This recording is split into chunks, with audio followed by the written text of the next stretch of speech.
ಒಂದು ಅದ್ಭುತವಾದ ಖುಷಿ ಕೊಟ್ಟಂತ ಎರಡು ಪ್ರದೇಶಗಳಿದ್ರೆ, ಒಂದು ಪಶ್ಚಿಮ ಘಟ್ಟದ ಕಾಡು, ಎರಡನೇ ಪ್ರದೇಶ ಇದು. ಇಲ್ಲಿ ಒಂದು ವಿಶೇಷತೆ ಏನು ಅಂದ್ರೆ, ಬಲರಾಮ್ ಭಟ್ ಸರ್ ಅವರಿಗೆ ಆವಾಗ ಒಂದು ನಾಗರ ಮುಖಾಮುಖಿ ಆಗಿರುತ್ತೆ. ಸೂಪರ್. ನನಗೆ ಕಂದಡಿ ಬೋರಿ ಯಾವುದಂತ ಗೊತ್ತಿರ್ಲಿಲ್ಲ, ಮತ್ತು ಹುಡುಕಿಕೊಂಡು ಬರುವಾಗ ಬಲರಾಮ್ ಭಟ್ ಸರ್ ಅವರ ಮನೆಯಲ್ಲೇ ಇದೆ, ಇಲ್ಲಿಂದಲೇ ಕೊಂಡು ಹೋದೆ. ಅದನ್ನ ತುಂಡು ಮಾಡಿ, ಅದರ ದಂಟನ್ನ ತುಂಡು ಮಾಡಿ ಬಟ್ಟೆಯಲ್ಲಿ ಕಟ್ಟಿ ಬೆಳತಿಗೆ ಅಕ್ಕಿಯ ಅನ್ನ ಬೇಯುವಾಗ ಅದಕ್ಕೆ ಹಾಕಿ ಅದರ ರಸದಿಂದ ಗಂಜಿಯನ್ನ ಊಟ ಮಾಡಿದ್ರೆ ಗಾಯ ಬೇಗ ಹೀಲಾಗುತ್ತೆ. ಇದು ಆಯುರ್ವೇದದಲ್ಲಿ ಬಳಸ್ತಾ ಇರುವಂತ ಒಂದು ಸಸ್ಯ ಇದು. ಇಲ್ಲಿ ಈ ತೋಟದಲ್ಲಿ ಅಲ್ಲಲ್ಲಿ ಎಲ್ಲಾ ಕಡೆ ನೀವು ನೋಡ್ಬೋದು, ಮರಕ್ಕೆ ನೇರ ಬಳ್ಳಿ ಹಬ್ಬಿಕೊಂಡು ಹೋಗಿದೆ ಇದರೊಳಗೆ. ಹಲೋ, ನಮಸ್ಕಾರ ವೀಕ್ಷಕರೇ, ಒಂದು ಸ್ಫೂರ್ತಿದಾಯಕ ವಿಡಿಯೋಗೆ ನಿಮಗೆ ಸ್ವಾಗತ. Spoorthipatha, ordinary but extraordinary, brought to you by Devagiri tea, presented by Avinash Kamath. ನಾನು ಅವಿನಾಶ್. ಈ ಸ್ಟೋರಿನಲ್ಲಿ ನನ್ನ ಹಿರಿಯ ಸ್ನೇಹಿತರಾದ ಬಲರಾಮ್ ಭಟ್ರು ಫೀಚರ್ ಆಗ್ತಾ ಇದ್ದಾರೆ. ಇವರೊಬ್ಬ ವಿಶಿಷ್ಟ ಪರಿಸರ ಪ್ರೇಮಿ. ಸಾಮಾನ್ಯವಾಗಿ ನಾವೆಲ್ಲ ಗಾರ್ಡನ್ ಮಾಡೋದು ಅಂತಂದ್ರೆ ವ್ಯವಸ್ಥಿತವಾಗಿ ಅದನ್ನ ಮಾಡ್ತೇವೆ, ಆದ್ರೆ ಇವರು ಆ ವ್ಯವಸ್ಥಿತವಾದಂತಹ ವ್ಯವಸ್ಥೆಯನ್ನ ಬದಿಗಿಟ್ಟು ಪ್ರಕೃತಿದತ್ತವಾದಂತಹ ಉದ್ಯಾನವನವನ್ನ ನಿರ್ಮಾಣ ಮಾಡೋದ್ರಲ್ಲಿ ಆಸಕ್ತಿ ತೋರಿದ್ದು ಮಾತ್ರ ಅಲ್ಲ, ಅದರಲ್ಲಿ ಬಹಳ ದೊಡ್ಡ ಮಟ್ಟದ ಯಶಸ್ಸನ್ನು ಕೂಡ ಕಂಡಿದ್ದಾರೆ. ಇವರ ಮನೆಯ ಮುಂದ್ಗಡೆ ಇರುವಂತಹ ಒಂದು ಸಣ್ಣ ಜಾಗಕ್ಕೆ ನೀವು ಬಂದ್ರೆ ಮಿನಿ ಕಾಡಿನ ಒಳಗೆ ಎಂಟರ್ ಆದಂತಹ ಫೀಲಿಂಗ್ ನಿಮಗೆ ಸಿಗುತ್ತೆ. ಅದಕ್ಕಿಂತನೂ ಹೆಚ್ಚಾಗಿ ಇಲ್ಲಿ ನೀವು ಪಶ್ಚಿಮ ಘಟ್ಟದ ತುಣುಕೊಂದನ್ನ ಕಾಣಬಹುದಾಗಿದೆ. ಸರ್, ನೀವೇ ಇದ್ರ ಬಗ್ಗೆ ಎಕ್ಸ್ಪ್ಲೈನ್ ಮಾಡಿ ಅಂತ ನಾನು ರಿಕ್ವೆಸ್ಟ್ ಮಾಡಿದೆ. ಅದಕ್ಕೆ ಅವ್ರು ಹೇಳಿದ್ರು, ಇಲ್ಲ ನಿನ್ನ ಕಾಮನ್ ಫ್ರೆಂಡ್ ಇದಾರಲ್ಲ ಗುರುರಾಜ್ ಸನಿಲ್, ಉರಗ ತಜ್ಞರು, ಅವ್ರು ಮಾತಾಡ್ತಾರೆ ಅಂತ ಹೇಳಿದ್ರು. ಈ ಸ್ಟೋರಿ ನೋಡಿ ಸರ್, ಏನ್ ಹೇಳ್ತೀರಿ? ಬನ್ನಿ ಅವಿನಾಶ್, ಇವತ್ತು ನಿಮಗೆ ಒಂದು ಅಪೂರ್ವವಾದ ಪ್ರಪಂಚವನ್ನ ನಾನು ತೋರಿಸ್ತೇನೆ. ಇದು ಈ ಮಾತು ಅತಿಶಯೋಕ್ತಿ ಅಲ್ಲ ಅಂತ ನಿಮಗೆ ಕೊನೆಗೆ ಅನಿಸ್ತದೆ. ಹಾಗೆ ನೀವು ಒಳಗೆ ಬರ್ತಾ ಇರಿ. ಒಂದು ಹಸಿರಿನ ಇಡೀ ಪಶ್ಚಿಮ ಘಟ್ಟದ ಒಂದು ತುಣುಕು ನಾವಿಲ್ಲಿ ಕಾಣಬಹುದು. ಬರೀ 6 ಸೆಂಟ್ಸ್ ಜಾಗ ಇದು, ಎಕರೆ ಕಟ್ಲೆ ಏನಿಲ್ಲ. 6 ಸೆಂಟ್ಸ್ ಜಾಗದ ಒಳಗೆ ಎಷ್ಟು ಪ್ರಭೇದದ ಸಸ್ಯ ರಾಶಿಗಳು ಬೆಳೆದು ನಿಂತಿವೆ, ಮತ್ತೆ ಅದಕ್ಕೆ ಕಾರಣೀಕರ್ತರು ಯಾರು ಅನ್ನೋದನ್ನ ನಾನೀಗ ನಿಮಗೆ ಪರಿಚಯ ಮಾಡಿಕೊಡ್ತಿದ್ದೇನೆ. ಬನ್ನಿ. ಈ ನಗರದ ಒಳಗೇನೆ ಒಂದು ಸಣ್ಣ ಜಾಗದಲ್ಲಿ ಒಂದು ದೊಡ್ಡ ಕಾಡನ್ನ ಹೇಗೆ ನಿರ್ಮಿಸಬಹುದು ಅಂತೇಳಿ ನಾವು ಇಲ್ಲಿ ಕಾಣಬಹುದು. ನೋಡಿ, ಅಲ್ಲಿ ಕಾಣ್ತಾ ಇದೆ ಅವರ ಮನೆ, ಅದು ಅದರ ಅಂಗಳ. ಇದು ಈ ಅಂಗಳದಲ್ಲೊಂದು ಕಾಡಿದೆ, ಅದನ್ನ ಈಗ ನಾವು ನೋಡ್ತಾ ಹೋಗೋಣ. ಬನ್ನಿ. ಇಷ್ಟು ಜಾಗದಲ್ಲಿ ಸುಮಾರು 1000ಕ್ಕಿಂತಲೂ ಹೆಚ್ಚು ಸಸ್ಯ ವರ್ಗ ಇದೆ, ಸಸ್ಯ ಪ್ರಭೇದಗಳಿವೆ. ಬೇರೆ ಬೇರೆ ಸಾಮಾನ್ಯ ನಾವು ಒಂದು ಪಶ್ಚಿಮ ಘಟ್ಟದ ಕಾಡುಗಳಲ್ಲಿ ನಾವು ಎಷ್ಟು ಸಸ್ಯಗಳನ್ನ ಕಾಣ್ತೇವೋ, ಎಷ್ಟು ಬಗೆಯ ಸಸ್ಯಗಳನ್ನ ನಾವು ಕಾಣ್ತೀವೋ, ಅಷ್ಟೆಲ್ಲ ಸಸ್ಯ ರಾಶಿಗಳು ಇಲ್ಲಿವೆ. ಓಕೆ. ಆ ನಂತರ ನಾವು ಗಮನಿಸ್ಲಿಕ್ಕೆ ನೋಡಿದ್ರೆ ಇಲ್ಲಿ ಸುಮಾರು ನಾನು ನಿರಂತರ ಇಲ್ಲಿ ಬಂದು ಹೋಗ್ತಾ ಇರುವವನು, ಹಾಗಾಗಿ ನಾನು ಇಲ್ಲಿ ಗಮನಿಸಿದ್ದು 10-15 ಪ್ರಭೇದದ ಪಕ್ಷಿಗಳು ಇಲ್ಲಿ ವಾಸ ಮಾಡ್ತವೆ. ನಿರಂತರ ಚಿಲಿಪಿಲಿ. ಈಗ ಮಳೆ ಬಂದಿರೋದ್ರಿಂದ ಅವುಗಳ ಶಬ್ದ ಇಲ್ಲ, ಇಲ್ಲದಿದ್ರೆ ಇಲ್ಲಿ ಪಕ್ಷಿಗಳ ಚಿಲಿಪಿಲಿ ಸಾಮಾನ್ಯವಾಗಿ ನಾವು ಕೇಳ್ತಾ ಇರಬಹುದು. ಅದ್ರ ಜೊತೆಗೆ ಅನೇಕ ರೀತಿಯ ಕ್ರಿಮಿಕೀಟಗಳನ್ನ ನಾನು ನೋಡಿದ್ದೇನೆ. ದಟ್ಟ ಕಾಡುಗಳಲ್ಲಿ ಶಬ್ದ ಮಾಡುವಂತ ಶಿಕಾಡ ಹುಳುವಿನಿಂದ ಹಿಡಿದು, ಕೀಟದಿಂದ ಹಿಡಿದು ಎಲ್ಲಾ ಜಾತಿಯ ಕೀಟಗಳು ಇಲ್ಲಿವೆ. ಹಾವಿನ ವಿಚಾರಕ್ಕೆ ಬಂದ್ರೆ ಇಲ್ಲಿ ಸುಮಾರು ನಾನೇ ಗಮನಿಸಿದ್ದು 8-11 ಪ್ರಭೇದದ ಹಾವುಗಳನ್ನ ಈ ಪರಿಸರದಲ್ಲಿ ನಾವು ಕಾಣ್ಬೋದು. ಓಹೋ. ಅಲ್ಲಲ್ಲಿ ಕೇರೆ ಹಾವು, ಟ್ರಿಂಕೆಟ್ಟು, ಕುಕ್ರಿ ಹಾವು, ತೋಳ ಹಾವು, ಹೆಬ್ಬಾವು, ಇಷ್ಟೆಲ್ಲ ಪ್ರಭೇದದ ಹಾವುಗಳು ಇಲ್ಲೆಲ್ಲ ಸುತ್ತುತ್ತಾ ಇರ್ತವೆ. ಅವಾಗ ನಾನು ತುಂಬಾ ವರ್ಷದಿಂದ ಇಲ್ಲಿಗೆ ಬರ್ತಾ ಇದ್ದವ. ನನಗೆ ತುಂಬಾ ಒಂದು ಅದ್ಭುತವಾದ ಖುಷಿ ಕೊಟ್ಟಂತ ಎರಡು ಪ್ರದೇಶಗಳಿದ್ರೆ, ಒಂದು ಪಶ್ಚಿಮ ಘಟ್ಟದ ಕಾಡು, ಎರಡನೇ ಪ್ರದೇಶ ಇದು. ಇಲ್ಲಿ ಒಂದು ವಿಶೇಷತೆ ಏನು ಅಂದ್ರೆ, ಬಲರಾಮ್ ಭಟ್ ಸರ್ ಅವರಿಗೆ ಆವಾಗ ಒಂದು ನಾಗರ ಮುಖಾಮುಖಿ ಆಗಿರುತ್ತೆ. ಕೆಲವು ಕಡೆ ಅವರು ಬಂದು ಅಲ್ಲಿ ಕೂತ್ಕೊಂಡ ಜಾಗದಲ್ಲೂ ಅವರಿಗೆ ಅವರ ಪಕ್ಕದಲ್ಲೇ ಹೆಡೆ ಎತ್ತಿ ನಿಂತದ್ದು ಕೂಡ ಅವ್ರು ಗಮನಿಸಿದ್ದಾರಂತೆ. ನಾನು ಕೂಡ ನಾಗರವನ್ನ ಈ ಮನೆಯ ಹಿಂದ್ಗಡೆನೆ ನೋಡಿದ್ದು, ಹಿಡಿದದ್ದು ಇದೆ, ಹಿಡಿದು ಬೇರೆ ಕಡೆ ಶಿಫ್ಟ್ ಮಾಡಿದ್ದು ಇದೆ, ತುಂಬಾ ವರ್ಷದ ಹಿಂದೆ. ಹಾಗೆ ಹಾವುಗಳು ಕೂಡ, ಈ ಅನೇಕ ರೀತಿಯ ಕ್ರಿಮಿಕೀಟಗಳು ಇರೋದ್ರಿಂದ, ಪಕ್ಷಿಗಳು ಇರೋದ್ರಿಂದ ಅವುಗಳಿಗೆ ಬೇಕಾದ ಒಂದು ನೈಸರ್ಗಿಕ ಆಹಾರ, ಕಪ್ಪೆ ಆಗ್ಲಿ, ಇಲಿ ಆಗ್ಲಿ, ಈ ತರ ಕೀಟಗಳಾಗ್ಲಿ ಈ ಪರಿಸರದಲ್ಲಿ ಸಿಗ್ತವೆ. ಹಾಗಾಗಿ ಒಂದು ವಿಶಿಷ್ಟವಾದ ಜೀವ ವೈವಿಧ್ಯ ಇಲ್ಲಿ ವಾಸ ಮಾಡೋದನ್ನು ನಾನು ಗಮನಿಸಿದ್ದೇನೆ. ಅಣ್ಣ, ನಂಗೆ ಈ ಪರಿಸರ ನೋಡಿದ್ರೆ ಒಂದು ಯಾವುದೋ ಪುರಾತನ ದೇವಸ್ಥಾನ ಅಥವಾ ದೈವಸ್ಥಾನ ನೋಡಿದ ಫೀಲಿಂಗ್ ಬರ್ತದೆ. ಇದ್ರ ಬಗ್ಗೆ ಏನ್ ಹೇಳ್ತೀರಿ? ಇಲ್ಲಿ ಬಲರಾಮ್ ಭಟ್ ಸರ್ ಅವರ ಒಂದು ಕಲಾತ್ಮಕ ಮನಸ್ಥಿತಿಯನ್ನ ನಾವು ಇಲ್ಲಿ ಕಾಣಬಹುದು. ಆ ದೈವಿಕತೆಯನ್ನ ಅವರು ಯಾವ ರೀತಿ ಕಲಾತ್ಮಕವಾಗಿ ಅದನ್ನ ಅನಾವರಣಗೊಳಿಸಿದ್ದಾರೆ ಅನ್ನೋದನ್ನ ನಾನೀಗ ತೋರಿಸ್ಕೊಡ್ತೀನಿ. ಎಸ್. ಹೀಗೆ ಬನ್ನಿ, ಇಲ್ಲಿ ನೋಡಿ, ಇಲ್ಲಿ ಶಿವಲಿಂಗ ಇದೆ. ಹಾ. ಯಾವ ರೀತಿ ಇಟ್ಟಿದ್ದಾರೆ ನೋಡಿ, ಶಿವಲಿಂಗ ಇಲ್ಲಿ ಇದೆ. ಆನಂತರ ಇಲ್ಲಿ ನೋಡ್ಲಿಕ್ಕೆ ಹೋದ್ರೆ ಒಂದು ದೇವಿಯ ಮುಖವಾಡ ಇದೆ. ಕರೆಕ್ಟ್. ಅದ್ರ ಜೊತೆಗೆ ಅಲ್ಲೊಂದು ಗಣಪತಿ ಇದೆ. ಹೌದು. ಹಾಗೆ ನೋಡ್ತಾ ಇಲ್ಲಿ ಒಂದು ಪ್ರಾಚೀನವಾದ ನಾಗ ಶಿಲೆ ಇದೆ. ಎಸ್. ಇದು ಭಿನ್ನವಾದ ನಾಗಶಿಲೆ. ಎಲ್ಲ ಸಮುದ್ರದಲ್ಲಿ ಹೊಳೆಯಲ್ಲಿ ಬಿಸಾಡಿದ್ದನ್ನ ತಂದು ಯಾವ ರೀತಿ ಅದನ್ನ ಜೋಡಿಸಿದ್ದಾರೆ ನೋಡಿ. ಇಲ್ಲಿ ಕೃಷ್ಣನ ಮೂರ್ತಿ ಇದೆ. ಇದು ತುಂಬಾ ಪ್ರಾಚೀನ. ಇದು ಕೂಡ ಅದನ್ನ ಇಟ್ಟಂತ ಜೋಡಣೆ ಮಾಡಿದಂತ ಒಂದು ರೀತಿ. ಮತ್ತೆ ಇದು ಇಲ್ಲೊಂದು ಕಲಾಕೃತಿ ಇದೆ ನೋಡಿ, ಎಷ್ಟು ಚಂದ ಇದೆ. ಒಂದು ತುಂಬಾ ಒಂದು ಟೆನ್ಷನ್ ಅಲ್ಲಿ ಇರುವಂತಹ ಒಂದು ಮುಖಭಾವದ ಒಂದು ಕಲಾಕೃತಿ. ಇದನ್ನ ನೋಡಿದ ಹೆಚ್ಚಿನ ಕಲಾವಿದರಿಗೆ ಅಥವಾ ಕಲಾಸಕ್ತರಿಗೆ ಯಾರದ್ದು ಅಂತ ಗೊತ್ತಾಗ್ತದೆ. ಆದ್ರೂ ನಾನು ಹೇಳ್ತೇನೆ, ಇದು ವೆಂಕಿ ಪಲಿಮಾರ್, ಒಬ್ಬ ಶ್ರೇಷ್ಠ ಆವೆ ಮಣ್ಣಿನ ಕಲಾವಿದ ವೆಂಕಿ ಪಲಿಮಾರ್ ಅವರು ರಚಿಸಿದಂಥದ್ದು. ಬ್ಯೂಟಿಫುಲ್. ಹಾಗೆ ನೀವು ನೋಡ್ತಾ ಬಂದ್ರೆ ಇಲ್ಲಿ ನೋಡಿ, ಇಲ್ಲೊಂದು ಹುತ್ತ ಇದೆ ನೋಡಿ. ಹುತ್ತ ಕಾಣ್ತಾ ಇದೆಯಾ? ಹೌದೌದು. ಈ ಹುತ್ತ ನೋಡಿ, ಇದು ನಿಮ್ಗೆ ನೈಸರ್ಗಿಕ ಹುತ್ತ ತರನೇ ಕಾಣ್ತಾ ಇದೆ.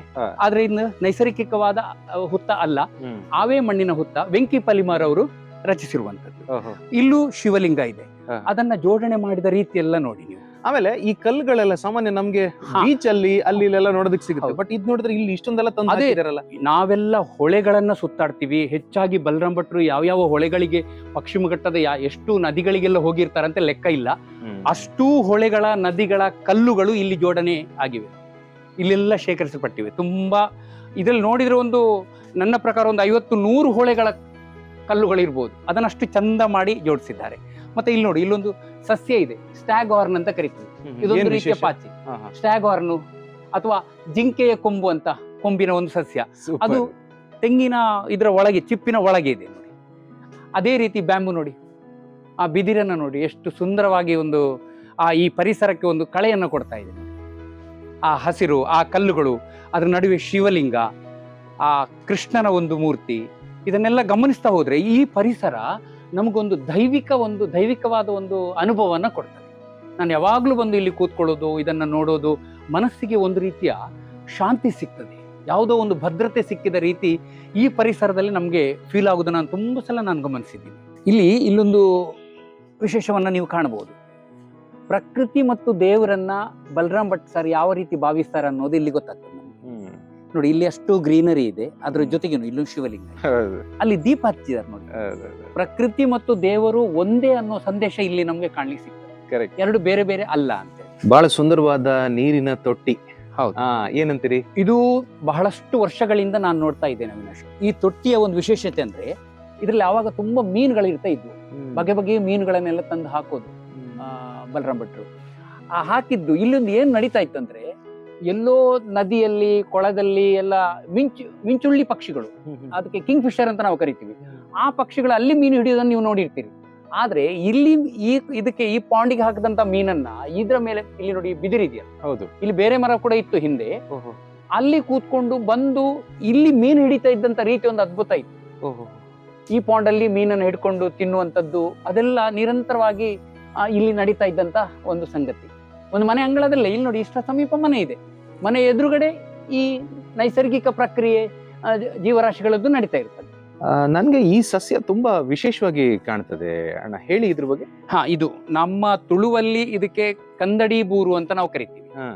ಕನ್ನಡದಲ್ಲಿ ಸರಿ ಹೆಸರು ನೆನಪು ಬರ್ತಾ ಇಲ್ಲ.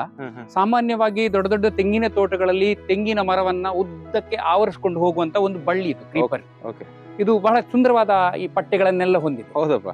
ಇದ್ರದ್ದು ಒಂದು ವಿಶೇಷತೆ ಏನು ಅಂದ್ರೆ, ನನ್ನ ಜೀವನದಲ್ಲಿ ನಾನು ಗಮನಿಸಿದ್ದು, ಈ ಸಸ್ಯ ಇದನ್ನ ಕತ್ತರಿಸಿ ಇದರ ತುಂಡನ್ನ ತೆಗೆದು ಔಷಧಿಗೆ ಬಳಸ್ಕೊಳ್ತಾರೆ. ನನಗೆ ನಾಗರಹಾವು ಕಚ್ಚಿದ ಒಂದು ಸಂದರ್ಭದಲ್ಲಿ ಕೈ ಪೂರ್ಣ ಕೊಳೆತ ಒಂದು ಇದು ಬಂತು, ಘಟನೆ ನಡೆಯಿತು. ಆವಾಗ ಆಯುರ್ವೇದ ಔಷಧಿಯನ್ನ ನಾನು ಮಾಡಿದೆ.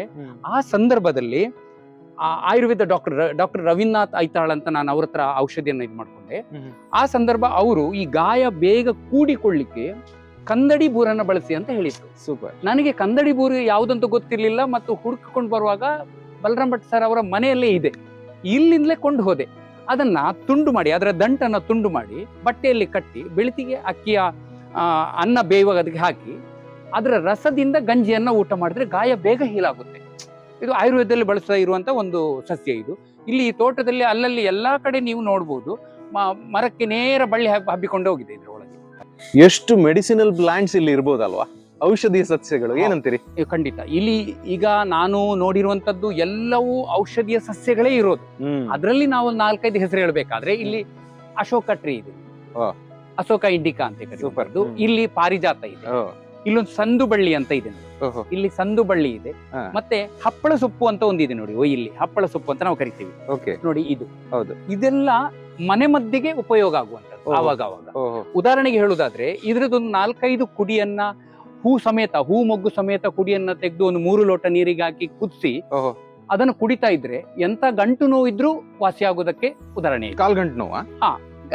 ಸಂದು ನೋವು, ಈ ಗಂಟು ನೋವು ಏನೆಲ್ಲ ಬರ್ತದೆ ಅದೆಲ್ಲ ಗುಣ ಆಗೋದಕ್ಕೆ ಸಾಕಷ್ಟು ಉದಾಹರಣೆಗಳಿವೆ, ಔಷಧಿಯಲ್ಲಿ ಬಳಸ್ತಾರೆ. ಕ್ಯಾಕ್ಟಸ್, ಇದು ಶಾಲೆಯಲ್ಲಿ ನಾವು ಇದರ ಬಗ್ಗೆ ಓದಿದ್ದು ಮತ್ತೆ ಇದರ ಚಿತ್ರ ಎಲ್ಲ ಮಾಡಿದ್ದು ನೋಡಿ ತುಂಬಾ ಸಂತೋಷ ಆಯ್ತು. ಹೇಳಿ ಅಣ್ಣ ಇದ್ರ ಬಗ್ಗೆ. ಸಾಮಾನ್ಯವಾಗಿ ಈ ಜಾಗ ನೋಡಿದ್ರೆ ನಿಮ್ಗೆ ಸ್ವಲ್ಪ ಕಡಿಮೆನೆ ಕ್ಯಾಕ್ಟಸ್ ಈಗ ಕಾಣ್ತಾ ಇದೆ ನೋಡಿ. 1 ವೆರೈಟಿ, 2, 3, 4, 5 ಹಾಗೆ 6, ಒಂದು 10-12 ವೆರೈಟಿ ಇಲ್ಲಿ ಇರ್ಬೋದು, ಪ್ರಭೇದಗಳು ಇರ್ಬೋದು. ಆದ್ರೆ ಒಂದು ಕಾಲದಲ್ಲಿ ಸುಮಾರು ವರ್ಷಗಳ ಹಿಂದೆ ನಾನು ಬರ್ತಾ ಇದ್ದಾಗ ಸುಮಾರು 5-6 ಮೆಟ್ಟಿಲು ರೀತಿಯಲ್ಲಿ ಇಲ್ಲಿ ಕಡಪಗಳನ್ನಿಟ್ಟು ಸುಮಾರು 250ಕ್ಕೂ ಹೆಚ್ಚಿನ ಪ್ರಭೇದದ ಕ್ಯಾಕ್ಟಸ್ ಗಳನ್ನ ಬಲರಾಮ್ ಭಟ್ರು ಸಾಕ್ತಾ ಇದ್ರು. ಬಹಳ ಸುಂದರವಾಗಿ ಕೆಲವು ಅವುಗಳಲ್ಲಿ ಹೂ ಬಿಡುವಂತ ಕ್ಯಾಕ್ಟಸ್ ಕೂಡ ಇದೆ, ಅದನ್ನು ಕೂಡ ಇಟ್ಟುಕೊಂಡು ಬಹಳ ಚಂದ ಕಾಣ್ತಾ ಇತ್ತು. ಈಗ ಬಹಳಷ್ಟು ಅವರು ಹೌದು ಸ್ವಲ್ಪ ಕಡಿಮೆ ಆಗಿದೆ, ಆದ್ರೂ ಅದ್ರೊಂದು ಚಂದ ಇದೆ. ಅದ್ರ ಜೊತೆಗೆ ಇಲ್ಲಿ ನೋಡಿ, ಇವು ಅವರ ಒಂದು ಆಸಕ್ತಿ ನೋಡಿ, ಒಂದು ಪಾಟ್ ಅಲ್ಲಿ ಒಂದು ಸಸ್ಯವನ್ನು ಹಾಕಿದ್ದಾರೆ, ಅಜೋಲಾ ಅಂತ ಕರಿತೀವಿ. ಇದು ಸಾಮಾನ್ಯ ದೊಡ್ಡ ಕೊಳಗಳಲ್ಲೆಲ್ಲ ಇರುವಂತದ್ದು. ಇಲ್ಲಿ ನೋಡಿ ಎಷ್ಟು ಚಂದ ಇದೆ ನೋಡಿ.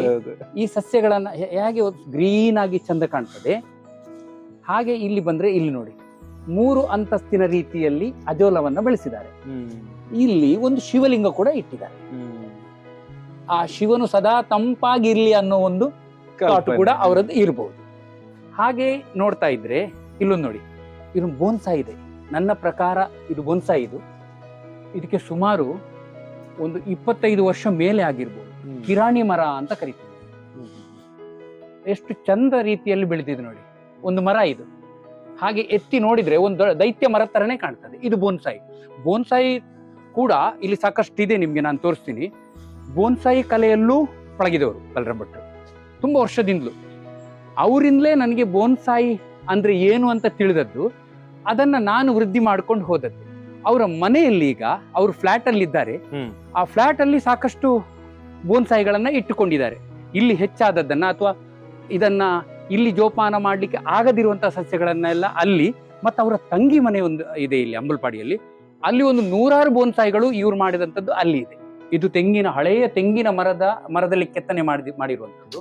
ಇದು ಬಲರಾಮ್ ಭಟ್ರ ಅವರ ಅಣ್ಣ KL ಭಟ್ ಅವರು ಅವರ ಸ್ಟೂಡೆಂಟ್ಸ್ ಇದನ್ನು ಕೆತ್ತನೆ ಮಾಡಿದ್ರು. ಹೌದಾ? KL ಭಟ್ ಅವರು ಉಡುಪಿಯ ಚಿತ್ರಕಲಾ ಕುಟೀರದಲ್ಲಿ ಪ್ರಿನ್ಸಿಪಾಲ್ ರಾಗಿದ್ದವರು. ಹೌದಾ? ಅವರ ಸ್ಟೂಡೆಂಟ್ಗಳ ಕಲಾಕೃತಿ ನೋಡಿ ಹೇಗೆ ಕೆತ್ತನೆಗಳನ್ನ ಮಾಡಿದ್ದಾರೆ. ಚೆನ್ನಾಗಿದೆ.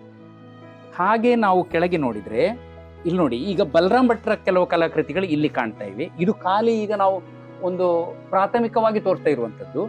ನೋಡಿ, ಈ ಕಲ್ಲಿನಲ್ಲಿ ಯಾವ ರೀತಿಯ ಒಂದು ಕಲಾಕೃತಿಯನ್ನ ರಚನೆ ಮಾಡಿದ್ದಾರೆ, ಅವರದ್ದೇ ಕಲ್ಪನೆ, ಕಲಾತ್ಮಕ ಮನಸ್ಥಿತಿಯಿಂದ ರಚನೆ ಮಾಡಿರುವಂತದ್ದು ಇಲ್ಲಿ.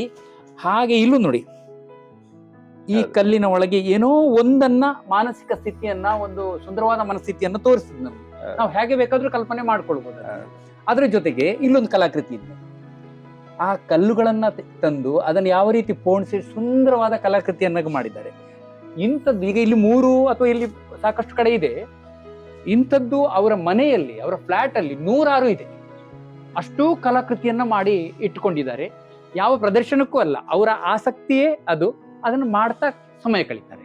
ಅವಿನಾಶ್, ನಾನು ಆರಂಭದಲ್ಲಿ ಒಂದು ಮಾತು ಹೇಳಿದೆ, ಇದೊಂದು ಪಶ್ಚಿಮ ಘಟ್ಟದ ತುಣುಕೆ ಇಲ್ಲಿ ಇದೆ ಅಂತ. ಅದನ್ನ ಇಲ್ಲಿ ನಾವು ಕಾಣಬಹುದು. ಈ ಫರ್ನ್ಗಳು ನೋಡಿ, ಈ ಜರಿಗಿಡಗಳನ್ನ ನೋಡಿ. ಈ ಸಾಮಾನ್ಯ ಪಶ್ಚಿಮ ಘಟ್ಟದ ಬುಡದಲ್ಲೆಲ್ಲ ಇರುವಂತಹ ಜರಿಗಿಡಗಳೆಲ್ಲ ಇಲ್ಲಿವೆ. ಹಾಗೆ ವಯಸ್ಸಾದ ಬೋನ್ಸಾಯಿಗಳು, ಅಶ್ವತ್ಥ ಇದೆ, ಗೋಳಿ ಇದೆ, ಮತ್ತೆ ಇನ್ನೊಂದು ಗೋಳಿ ಜಾತಿಯ ಸಸ್ಯ ಇದೆ.